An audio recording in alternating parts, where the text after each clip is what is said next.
One of the biggest issues that most people run into when trying to keep their electronic devices topped off and charged is not having enough ports to charge from. Something like the Anker 727 is great if you need something with a high output wattage. But what if you don't need that high of an output and want to save some space? Enter the Anker Nano 67 watt 6-in-1 charging station. I'm Wanderer 001. Let's get into it. Yes, Anker's Nano charging station does output less wattage than you get from the 727, but if we look at it, it is also roughly half the size of the 727. There you can see thickness is roughly the same, but half of it has been cut off, which is great. If we're talking about the streamlined and small design footprint, you are looking at 3.9 by 3.7 by just a little larger than half an inch. One of the other things that I like about the Nano over the 727 is the cord. The cord itself is flat, makes it much easier to kind of manipulate this. It's built in. It doesn't come out. With the 727, it was a separate peripheral that you had to keep track of when traveling. Not so much with this. The one thing about the cable that I don't quite understand is if you look at the offset nature of the head here, yes, I can kind of understand that when you plug this in, it pushes the cable off to the side, making it so that you can actually utilize the plug under or on top of it. It still just feels oddly shapen, even with that logic. The cable itself is a very generous 5 feet in length and does come with a little wrap that you can tidy things up for yourself. Taking a look at the top of our device, we have this matte finish all around. It is slightly textured, so you do feel that. There is an LED light strip right there letting you know that the device is powered on. You have two, in my case, US standard plug outlets on the top. And if we look at that, you can see they hide themselves very well in the top of the device, to the point where you might be wondering, if I've got something like this, well, clearly the plugs would go past the actual body length of this. Well, Anker has come up with a very clever design in that once you start placing an electrical device into the outlet, it actually comes out of the body of the Nano here to meet your electrical outlet, saving you all that extra room, which is one of the great design features of Anker's charging stations. Even the 727 had those pop-out ports, and those were one of the big selling factors for me in getting these. If we come to the front of our charging station here, we have two USB-C and two USB-A ports. You'll see all of them are listed as IQ. This means that they are going to intelligently send the correct amount of power to your device without overcharging. So if you have something that can accept the full 67 watts, it will get the full 67 watts. But if it's like my smartphone, which can't, and it can only handle about 20, it will dynamically lower these so not to fry your very expensive devices, which is great. While we're talking about output, if you happen to utilize one of the two USB-C ports, you will have a maximum output of 67 watts. The A ports are a little less. Once you start mixing and matching, utilizing more than one, then you start seeing diminishing returns, but that's because this has to split across all of the ports down here. In the case of using USB-C 1 or USB-C 2 with USB-A 1 or 2, you will see the USB-C ports getting 45 watts with the A ports getting 12 watts. If you use USB-C 1 and 2, one will have 20, one will have 45. And if you use A and A, you will see a maximum output of 5. Once we start throwing 3 in, that changes how this will spread things out. So C1 plus C2 plus A1 and A2, 20 on the A, and then 30 and 12. If you do C1, C1 plus A1 plus A2, just know the more devices that you start plugging in, the lower your returns are going to start being. If we flip this over and come to the back, we have 4 rubber feeties that raise this off the surface that you happen to have it on. That will help, one, keep things cool when you start actually using this to charge. But the general outputs that I'm telling you about, I don't just like to take a manufacturer's word for it. I like to do some testing. Let's take a look at my testing for this, for output as well as temperature, if you're concerned about that. Here we have our Nano charging station. We're going to use one of the USB-C ports. In fact, we're going to use the one meant for computers to charge our Nano brick here, but also to see what the temperature of this gets to when something is drawing power. So input right now, it says it'll be charged in about an hour and 27 minutes. I know I have it upside down, but short cable makes it easier that way. If we bring in my little reader here, it is showing that it is outputting 32.4 watts of power. So very close to what this can actually maximum take in. And we're gonna let that do its thing for 30 minutes, come back, give it a temperature test, and see how it's doing. Coming over to our Nano charger, just outputting 32 watts pretty consistently. Saw a high of about 97. All right, 102 back here, 103. Overall, it's not that terrible. No fire worries there or there. After outputting 32 watts for pretty much an hour, it has actually cooled down a little bit because it wasn't rapid charging anymore. So temperature wise, not terrible at all. We're gonna do a speed and temperature test for the Nano charging station here. I'm going to use the one that is supposed to be for computers, and I'm using my Anker power brick here with the cable that came with it because it can allow up to 140 input, and this is completely dead, so it will try and draw the maximum that it can from this. And then over here I have my little meter letting me know how much power is coming in, but the screen here will also show me. So we are up to 67 watts, which is the capability of this. And if I flip that, you can see because of the conversion, it does lose a little bit, but it is demoing around 60, and this is showing 66.8. So it is pulling the maximum. What we're going to do is we're going to let this charge for about a half hour, and then we'll come back and test how warm this is. And if we come in here and start checking our temperatures, well, there you can see 124. I saw 125 real quick. Oh, there we go, 125 kind of out of focus there in that corner.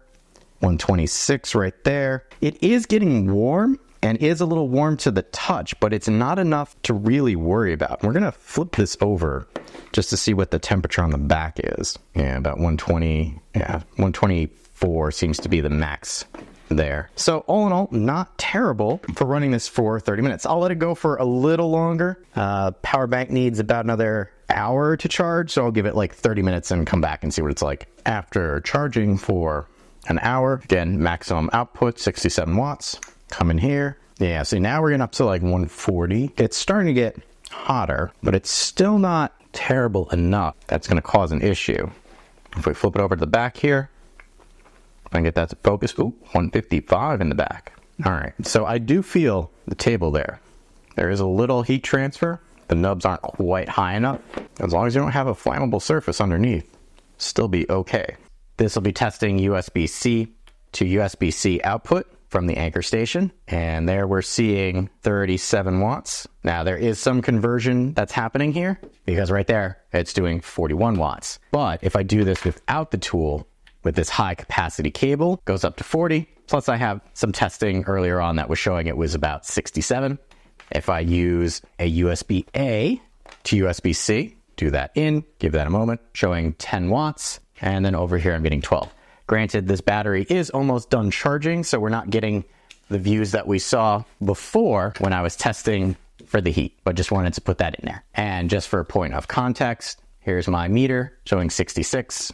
This is showing 60, so there's a little conversion loss, but still good output. There you saw, temperature-wise, wasn't terrible output. You get pretty much what they say you're going to do. One thing I will say with the new 7 series, or even the Nano series as we see here, Anker has something that they like to call GaNPrime. That is made up of a 7-point safety system, including things like Active Shield 2.0, which checks the temperature of the actual charging station 3 million times per day. You also have over voltage protection, over current protection, short circuit protection, ground protection, anti-static, which is really good because I have been shocking this all day. It also has a surge protection up to 2100 joule. If you are more environmentally conscious, you'll be happy to know the Anker Nano charging station uses 75% post-consumer recycled plastic, meaning 75% of the makeup of this is recycled material. Even with a lot of things to like about this device, there are a few cons that I want you to be aware of. Mainly, the top here, while it may look like it, you can't wirelessly charge. This LED on the front can't be turned off. On the 727, you can. And with our ports up here, once I put 2 of these in place, depending on the type of charging device that you plug into them, you might not be able to have 2 sit next to each other like I had there. They're kind of close together. But that's, again, a Nano series device. You're going to be looking for maximum space savings. One of the last things that I want to tell you about for a con is something that I actually ran into shortly before filming this video, and have spent the last 2.5 hours testing out on multiple Nano devices, including this charging station, this battery pack, and yes, even this power brick. And what do I want to tell you about? That is an issue that I ran into with my Google Pixel 8 phone, in that trying to rapid charge my phone using this or any of the other Nano devices gave me an issue, in that if I plug in a USB-C device right into this, I cannot maintain a rapid charge. It dips in and out. If I did a USB-A to a USB-C, it worked perfectly fine. If I try and use either USB-C port on it to rapid charge my Pixel 8, and here we've got a power meter over here, as well as I can see right here, notice that it doesn't hold the rapid charge. It bounces in and out, and there, it just totally stopped rapid charging. Now, if I replace the USB-C to USB-C with something like a USB-A to a USB-C, I don't get the rapid charging, but I also don't encounter the drop-off that I was seeing before. Notice on my little power meter over here, it is reading steady. This does seem to be a limitation only of a Pixel 8 phone. Right here, I have a Pixel 5, and if I take my USB-C to USB-C and plug that in directly, we will see rapid charging pop up on this, and over here on my power meter, it might not be as rapidly charging as the 8 would have, because it's an older phone with, different protocol, but you can see the rapid is staying intact on this one, staying fairly steady there. Now, we'll do the same if I swap it over to the other USB-C port, Nano here, so rapid charging there. Similarly, if I take the USB-C, plug it back into the 8, popping up on this other one, but notice it's dropping, pops back up, drops, and totally turns off. My older, larger power brick here, I'm going to swap out my power charger here. Now it's reading off of this one. If I take my USB-C, plug it into my Pixel 8, and then pick either of the ports on my older charging station here, but notice 18 and indicating rapidly charging. And I do realize that it is lowering the rapid charge, but that's also because I've been playing with this probably for like the last hour, and I'm also at like 80% battery. If I plugged in the Nano into one of the top ports, I ran into a similar issue. USB-C to C didn't work, USB-A to C worked but wasn't rapid charging, and just to test it, I brought in the 727 and tried rapid charging from the ports there, and it worked fine. I did not pick up on this issue until shortly before filming, because my Pixel 5, which is generally what I test things on currently, did not demonstrate this issue. But I want you to be aware of that if you happen to play in the Google ecosystem. If you don't, this might not be an issue for you, but I wanted to present this data point for you for your consideration. This could be solved in the future with an update from Google, but time will tell. Even with that, if space savings is your goal, with more than enough charging output wattage, with a total of 6 different charging options, is something you are looking for, you can't go wrong with the Anker Nano 67-watt 6-in-1 charging station. It has replaced my Anker 727 charging station in my everyday gear bag for keeping my equipment up and running. Because of this, I can strongly recommend the Anker Nano 67-watt 6-in-1 charging station. Don't get me wrong, I still travel with the Anker 727 when I need a higher output wattage, but it is hard to beat the combo of size and output that you get from the Anker Nano 67-watt. If this sounds like what you have been looking for in a portable charging station, I will have a link where you could pick one up for yourself. If you appreciate the time and effort that goes into making a comprehensive video like this, make sure to hit that like button to help other people find the video as well. If you like what I'm doing here and want to be notified of my next review, hit that subscribe button. Still not sure if this is the right charging station for you? On screen now, you'll see 2 other reviews that I've done to help you make a more informed decision for yourself.